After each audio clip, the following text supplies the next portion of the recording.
Meron po akong katanungan para sa prosecution. Sa akin pong mga kaibigan, sa prosecution. Napakahalaga po sa bawat pagdinig ay yung nagsasabi ng katotohanan. Tama po ba? Tama po. Opo. Pagka ang isang witness po ay naging halimbawa ng paiba-iba ang sinasabi, ano pong tawag dito? Di ba po kasinungalingan? This is a hypothetical question, Apo. Your Honor. You are not referring to any particular witness? Si Las Cañas po. Yung inyo pong pinakitang affidavit, Your Honor? alam niyo po, hindi pa po ako tapos, kaibigan. Alam niyo po, napakalungkot po para sa amin na marinig na merong kayong ibinigay na affidavit na nabahiran dito po sa loob ng Senado.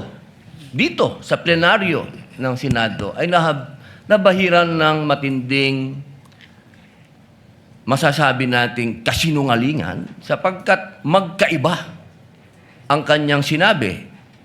October 3, 2016, sinabi niya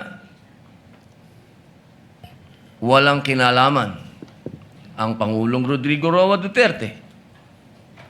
February 20, March 6, na iba na ang istorya. Ang tanong ko po, ano ang tawag sa taong paiba-iba ang sinasabi?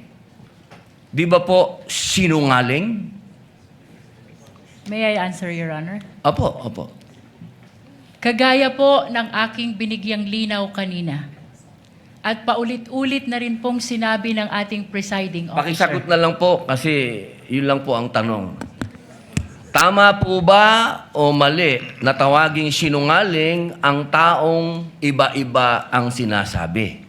I'm sorry, Your Honor, but I need to qualify my answer. Mr. Presiding Officer, isang simpleng tanong lang po. The lead prosecutor may agree or disagree or state a different characterization. I can state a different characterization if I'm asked by the good Senator Judge. You may disagree or agree with the Your statement Honor. of the Honorable Senator Judge Padilla. Feel free to say no or yes, Counsel. Kagalang-galang ng mga senator judges at sa atin pong mga nanonood na kababayan. Dahil binanggit po ng kagalang-galang na Senador Robin Padilla ang pangalan at ang affidavit ni Arturo Las Cañas, nais ko pong linawin ang kanina ko pong manifestasyon. Ito po ay ipresenta sa impeachment court bilang bahagi ng testimonya ng witness. Hindi pa din po sinasagot ang... Lead prosecutor, the response, it's not responsive to the question of Senator Judge Padilla. Allow me to, if the good Senator Judge will allow the presiding officer, pwede ba nating sabihin, lead prosecutor, na ang testigong pabago-bago ang kanyang testimonya sa magkakaibang petsa o araw o panahon ay isang testigong hindi maaasahan? Without particular reference to Arturo Las Sa Cañas, pangkalahatan, I agree with you, Honorable Presiding Officer. Yan. Posible nagsisinungaling siya sa isa, nagsasabi ng totoo sa isa, o nagsisinungaling sa isa, nagsasabi ng totoo sa isa, hindi na natin malalaman yun. Tama po ba yan? Without particular reference to Arturo Las Cañas, I agree with you, Honorable Presiding Officer. Thank you. Maraming salamat po, aming ginoong You may proceed, tagapamahalang Senator hukom. Judge Padilla. Opo. Kasi po, katulad po ng sinabi ng aming Senator Judge, 10,000 hours, Pampilo Lacson, napakaliwanag po ng sinabi niya. At kami din po dito, ako po mismo ay gumawa din ng panukala na dapat yung mga nagsisinungaling dito, yung mga paiba-iba ng testimony na nagiging aming mga witness, ay dagdagan dapat ang sintensya ng perjury. Kailangan amendahan ang batas na yan. Ngayon, bilang pakiusap po sa inyo, sa prosecution, pwede po ba na sana ay maiwasan natin ang pagbibigay ng witness na may kasong perjury? Hindi na po ito si Las Cañas. Ang sinasabi ko po ay yung dalawang mahal nating witness, si Attorney Jeremy Lotok at si NBI Agent Kalilong, na sa mga oras na ito ay may kasong hinaharap na perjury.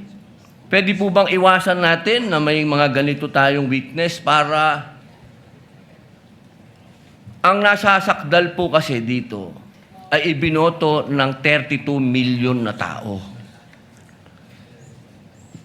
Sana po, aming mga mahal na kaibigan sa prosecution, ay isipin nating mabuti bago po tayo magbigay ng mga witness na may perjury na kaso o nagkaroon po kami ng dahilan na gumawa ng amenda na itong perjury ay amendahan. Pwede po ba yon? Your Honor, with all due respect, I would like to take exception to the question and manifestation of the Honorable Senator Judge Robin Padilla. First of all, we were able to verify already that there are no cases pending against the prosecution witnesses. In addition, Your Honor, and only to respond to the concern of the Honorable Senator Judge Padilla, ang conviction po ay hindi ground for disqualification unless it is final and unless it is punishable by more than 1 year and that the crime constitutes moral turpitude. Alam niyo po, napakaganda po ng inyong sagot. Sana hindi one-sided ang ating persecution. Ano? Kasi, alam niyo, pag kayo ang pagpabor sa inyo, alam niyo ba, bawal po ang ginagawa. Kindly maintain Presiding order officer, within the bawal court. po ang ginagawa nitong nasa harap natin, nagkukomento. Kindly maintain order in the court. The Sergeant at Arms, by authority of the Senate President, is directed to kindly maintain. Hindi po Order in the sila allowed mag-ingay. Korte po ito. Thank you. You may proceed, Senator Judge. Who was speaking? Ako po. You may proceed, Senator Judge. I was Padilla. interrupted. With due English. apologies. So, ibig niyo pong sabihin, yung mga senator judges dito ngayon na humaharap sa kaso, na hindi po pinapayagan ng ombudsman at hindi pa rin sila guilty, ano pong ibig niyo sabihin?